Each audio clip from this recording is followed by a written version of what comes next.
washing powder Nirma, washing powder Nirma, Nirma. Hi friends, ಈ washing powder Nirma ಆ್ಯಡನ್ನು ನೋಡದೇ ಇರೋರು ಯಾರೂ ಇಲ್ಲ ಅನಿಸುತ್ತೆ. ಮತ್ತು ಈ ಡಿಟರ್ಜೆಂಟ್ ಪ್ಯಾಕ್ನ ಪೌಡರ್ ಮೇಲಿರುವ ಈ ಹುಡುಗಿ ಯಾರು ಎನ್ನುವ ಪ್ರಶ್ನೆ ನಿಮ್ಮಲ್ಲಿ ಬಂದಿರಬಹುದು. ಮತ್ತು ಪಾರ್ಲೆಜಿ ಬಿಸ್ಕೆಟ್ನ ಪ್ಯಾಕ್ ಮೇಲಿರುವ ಈ ಮಗು ಯಾರು ಎನ್ನುವ ಪ್ರಶ್ನೆ ನಿಮ್ಮಲ್ಲಿ ಬಂದಿರಬಹುದು.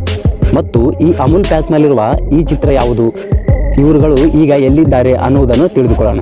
ಅಷ್ಟಕ್ಕೂ ಇವರೆಲ್ಲ ಯಾರು, ಇವಾಗ ಹೆಂಗಿದ್ದಾರೆ, ಇವುಗಳು ನಿಜವಾಗಿಯೂ ಜೀವಂತವಾಗಿರುವವರ ಚಿತ್ರಣ ಅಥವಾ ಕಾಲ್ಪನಿಕ ಚಿತ್ರಣ ಎನ್ನುವುದನ್ನು ಈ ವಿಡಿಯೋದಲ್ಲಿ ನೋಡೋಣ. ಇನ್ನು ಯಾರು ಚಾನೆಲ್ಗೆ ಸಬ್ಸ್ಕ್ರೈಬ್ ಆಗಿಲ್ಲವೋ ಸಬ್ಸ್ಕ್ರೈಬ್ ಮಾಡ್ಕೊಳ್ಳಿ ಮತ್ತು ಬೆಲ್ ಬಟನ್ ಕ್ಲಿಕ್ ಮಾಡಿ ವಿಡಿಯೋನ ಕೊನೆವರೆಗೂ ನೋಡಿ.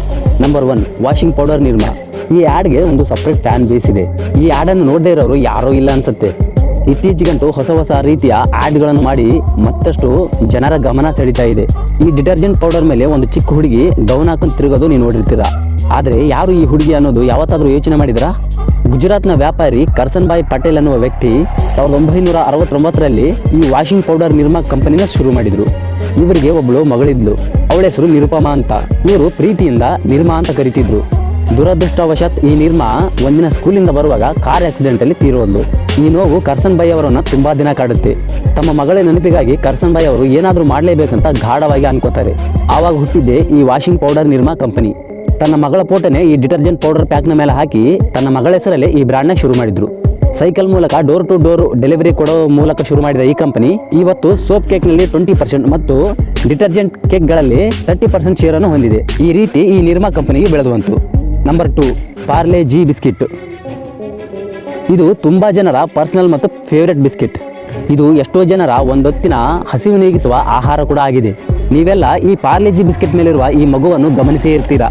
ಮತ್ತು ಈ ಮಗು ಯಾರಿರಬಹುದು ಅನ್ನುವ ಪ್ರಶ್ನೆ ನಿಮ್ಮಲ್ಲಿ ಬಂದಿದೆಯಾ? ಈ ಪಾರ್ಲೆ-ಜಿ ಬಿಸ್ಕೆಟ್ ಅನ್ನು ಪಾರ್ಲೆ ಎನ್ನುವ ಕಂಪನಿ ತಯಾರು ಮಾಡುತ್ತೆ. ಇದು ನಮ್ಮ ಭಾರತೀಯ ಕಂಪನಿನೇ.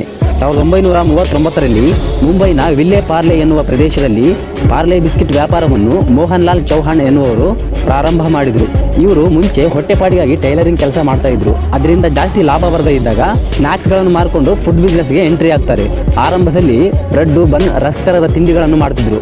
ಫುಡ್ ಬಿಸ್ನೆಸ್ ಲಾಭದಾಯಕ ಅಂತ ಗೊತ್ತಾದ ಮೇಲೆ ಪಾರ್ಲೆ ಗ್ಲೂಕೋ ಎನ್ನುವ ಬಿಸ್ಕೆಟ್ ವ್ಯಾಪಾರ ಶುರು ಮಾಡಿದ್ರು. 1983ರಲ್ಲಿ ಇದನ್ನ ಪಾರ್ಲೆ-ಜಿ ಅಂತ ಮರುನಾಮಕರಣ ಮಾಡಿದ್ರು. ಆರಂಭದಲ್ಲಿ ಈ ಬಿಸ್ಕೆಟ್ಗಳನ್ನು ಮೊದಲು ಬ್ರಿಟಿಷ್ ಆರ್ಮಿಗಳಿಗೆ ಮಾತ್ರ ಸಪ್ಲೈ ಮಾಡುವ ಲೈಸೆನ್ಸ್ ಇತ್ತು. ಭಾರತಕ್ಕೆ ಸ್ವಾತಂತ್ರ್ಯ ಸಿಕ್ಕ ಮೇಲೆ ಈ ಬಿಸ್ಕೆಟ್ ಅನ್ನು ಎಲ್ಲರೂ ತಿನ್ನೋ ತರ ಆಯಿತು. ಮತ್ತೆ ಈ ಬಿಸ್ಕೆಟ್ ಪ್ಯಾಕ್ ಮೇಲಿರುವ ಈ ಹುಡುಗಿ ಯಾರೆಂದು ನೋಡೋದಾದ್ರೆ ಇದೊಂದು ಕಾಲ್ಪನಿಕ ಚಿತ್ರ. ಈ ತರದ ಹುಡುಗಿ ನಿಜವಾಗ್ಲೂ ಇಲ್ಲ. ಈ ಚಿತ್ರನ 1963ರಲ್ಲಿ ಮಂಗಲ್ಲಾಲ್ ದಯ್ಯಾ ಅನ್ನೋರು ಕ್ರಿಯೇಟ್ ಮಾಡಿದ್ರು. ಅವರು ಕ್ರಿಯೇಟ್ ಮಾಡಿದ ಆ ಚಿತ್ರವೇ ಈ ಪಾರ್ಲೆ-ಜಿ ಬಿಸ್ಕೆಟ್ ಮೇಲಿರುವ ಈ ಮಗು. ನಂಬರ್ 3, ಅಮೂಲ್. ಈ ಅಮೂಲ್ ಪ್ರಾಡಕ್ಟ್ಗಳನ್ನು ಪ್ರತಿದಿನ ಉಪಯೋಗಿಸ್ತಾ ಇರ್ತೀರಾ. ಆ ಅಮೂಲ್ ಪ್ರಾಡಕ್ಟ್ ಮೇಲಿರುವ ಆ ಚಿಕ್ಕ ಹುಡುಗಿ ಬಗ್ಗೆ ಎಷ್ಟು ಜನಕ್ಕೆ ಗೊತ್ತು? ಇದು ಸ್ವತಂತ್ರ ಪೂರ್ವದ ಕಥೆ. ನೀವು ಅಮೂಲ್ ಬಗ್ಗೆ ತಿಳ್ಕೊಬೇಕಾದ್ರೆ ಮೊದಲು ಪಾಲ್ಸನ್ ಡೈರಿ ಬಗ್ಗೆ ತಿಳ್ಕೋಬೇಕು. ಇದು ಬ್ರಿಟಿಷರಿಗೆ ಸೇರಿದಂತ ಹಾಲಿನ ಡೈರಿ. ಇದು 1935ರಲ್ಲಿ ಗುಜರಾತ್ನ ಆನಂದ್ ಅನ್ನುವ ಪ್ರದೇಶದಲ್ಲಿ ಪಾಲ್ಸನ್ ಡೈರಿ ಶುರುವಾಗುತ್ತೆ. ಇದಕ್ಕಿಂತ ಮುಂಚೆ ಅಲ್ಲಿನ ಜನಕ್ಕೆ ಹಾಲಿನ ಡೈರಿ ಅಂದ್ರೆ ಏನಂತಾನೆ ಗೊತ್ತಿರಲ್ಲ. ಪ್ರತಿ ಮನೆಗೂ ಹೋಗಿ ಹಾಲು ಮಾರ್ತಾ ಇದ್ರು. ಯಾವಾಗ ಈ ಡೈರಿ ಶುರುವಾಗುತ್ತೋ ಜನ ಡೈರಿಗೆ ಹಾಲು ಕೊಡೋಕೆ ಶುರು ಮಾಡ್ತಾರೆ. ಆರಂಭದಲ್ಲಿ ಎಲ್ಲಾನು ಚೆನ್ನಾಗಿತ್ತು. ರೈತರಿಗೆ ಕೈ ತುಂಬ ಹಣನೂ ಸಿಗ್ತಿತ್ತು. 1940ರ ಮೇಲೆ ಬ್ರಿಟಿಷ್ ಗವರ್ಮೆಂಟ್ ಹಾಲನ್ನು ಡೈರಿಗೆ ಮಾತ್ರ ಮಾರಬೇಕನ್ನುವ ಹೊಸ ರೂಲ್ಸ್ ತರುತ್ತೆ. ಇದರಿಂದ ಮಾರ್ಕೆಟ್ ಅಲ್ಲಿ ಪಾಲ್ಸನ್ ಡೈರಿ ಮೊನೋಪೋಲ್ ಆಗುತ್ತೆ. ಕಾಂಪಿಟೇಷನ್ ಇರಲ್ಲ. ಇರೋದು ಒಂದು ಡೈರಿ, ಜನ ಅದಕ್ಕೆ ಹಾಲು ಮಾರಬೇಕಾಗಿತ್ತು. ಅದಕ್ಕೆ ಪಾಲ್ಸನ್ ಡೈರಿ ಅವರು ರೈತರು ಕೊಡುವ ಹಾಲುಗಳಿಗೆ ತುಂಬಾ ಕಡಿಮೆ ಬೆಲೆಯಲ್ಲಿ ಖರೀದಿ ಮಾಡಲು ಶುರು ಮಾಡ್ತಾರೆ. ಇದರಿಂದ ಸಂಕಷ್ಟಕ್ಕೊಳಗಾದ ರೈತರು ತಮ್ಮ ಕಷ್ಟನ ಸರ್ದಾರ್ ವಲ್ಲಭಭಾಯ್ ಪಟೇಲ್ ಅವರ ಹತ್ರ ಹೇಳ್ಕೊತಾರೆ.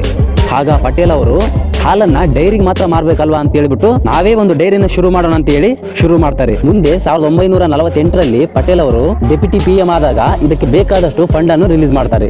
ಆವಾಗ ಶುರುವಾಗಿದ್ದೆ ಈ ಅಮೂಲ್. ಮೊದಲು ಇದಕ್ಕೆ Kiara district cooperation milk produce ಅಂತ ಹೆಸರಿಡ್ತಾರೆ. ಮತ್ತೆ ಇದನ್ನ ಅಮೂಲ್ ಅಂತ ಮರುನಾಮಕರಣ ಮಾಡ್ತಾರೆ. ಅಮೂಲ್ ಅಂದ್ರೆ ಆನಂದ್ ಮಿಲ್ಕ್ ಯೂನಿಯನ್ ಅಂತ ಅರ್ಥ.